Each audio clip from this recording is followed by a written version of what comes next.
અડાજણમાં રણબીર કપૂરના એક કાર્યક્રમમાં 20 લોકો ઇજાગ્રસ્ત, પરફોર્મન્સ કર્યા વિના જ એરપોર્ટ રવાના.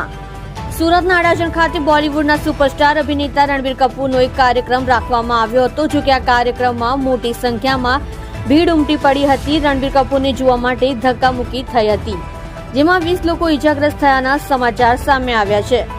રણબીર કપૂર એક જ્વેલર્સના ઉદ્ઘાટન માટે આવ્યો હતો. પ્રાપ્ત માહિતી પ્રમાણે સુરત જિલ્લાના અડાજણમાં શનિવારે રણબીર કપૂર એક જ્વેલર્સના ઉદ્ઘાટન માટે આવ્યો હતો. રણબીર કપૂર પરફોર્મન્સ પણ કરવાનું હતું. જો કે આ કાર્યક્રમમાં મોટી સંખ્યામાં લોકો ઉમટી પડ્યા હતા. આ દરમિયાન એકબીજા પર પડતા 20 લોકો ઇજાગ્રસ્ત થયા છે, જેમને સારવાર માટે હોસ્પિટલ ખસેડવામાં આવ્યા છે. બીજી તરફ રણબીર કપૂર પરફોર્મન્સ કર્યા વિના જ પરત ફર્યો છે. જોડાઈ રહો સત્યની શરૂઆત ન્યૂઝ ચેનલ સાથે અને જુઓ તાજા સમાચાર.